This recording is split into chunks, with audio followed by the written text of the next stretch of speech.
How did I become a fuckboy? And how did I retire from being a fuckboy? Well, I'll tell you, it's a pretty classic origin story. And listen, I hate the word fuckboy. I get it. I just don't have any better word to describe my behavior from the ages of 17 until 27. A whole 10 years of being a fuckboy. Well, that's not fun to say. Anyways, what happened? Well, I was young and I met this girl and I thought I was in love, and then she broke me. She shattered me. She left me for my best friend. And I'm going to keep him out of this because we're friends again and I'm really happy for him. And I haven't heard from her in a long time and I don't ever want to.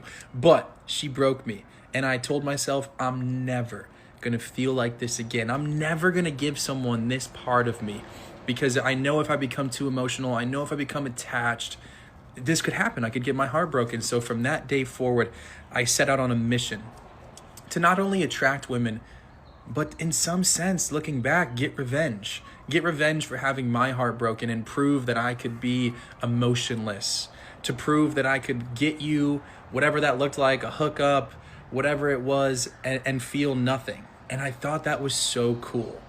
And listen, I grew up watching 2.5 Men, Californication, Blue Mountain State. As a young guy growing up, these people, this player-esque type of guy is advertised whether you like it or not. It's cool to be the guy who gets a bunch of women. It's cool to be the guy who hooks up with a bunch of girls. Like, that's the guy. And for a long time, I thought it was really cool.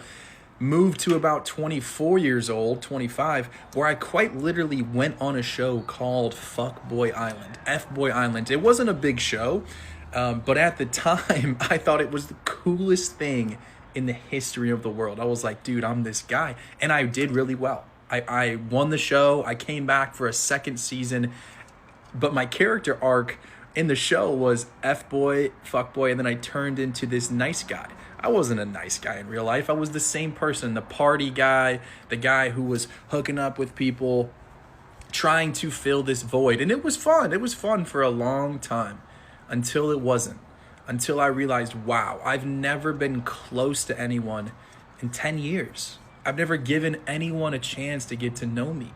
And so I made a drastic decision back in 2023, and I put down the bottle. I realized alcohol was only fueling this fire. It was only inhibiting my behavior and making it worse. And so I said, let's put down alcohol. Let's try to find some fulfillment. Let's try to help other people first. And for a year I was sober, and I was coaching and giving back to the community and really focusing on myself. And I kept asking myself, all right, I'm this good guy now. Why haven't I found someone?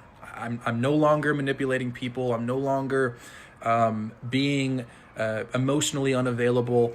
And I just said, keep going, keep being this good person. Not because I wanted anything, but just because I just wanted to be more fulfilled. I wanted to be someone who helped other people. And eventually, 2 years into my sobriety, 2 years into becoming this better version of myself, but honestly, just being a real human, communicating, growing up, and putting that childish behavior behind me. I finally met someone who, if she had met me prior, if my fiance now would have met me when I was 25, she would have laughed at me, because I had become someone in my mid-20s that was very fun to be around if you didn't know me, but if you knew me, it was the same old shit. Oh, you couldn't take me seriously because I wasn't a serious person. I was very surface level. I was very here one day, gone the next. And eventually you find yourself very unfulfilled, no meaningful relationships.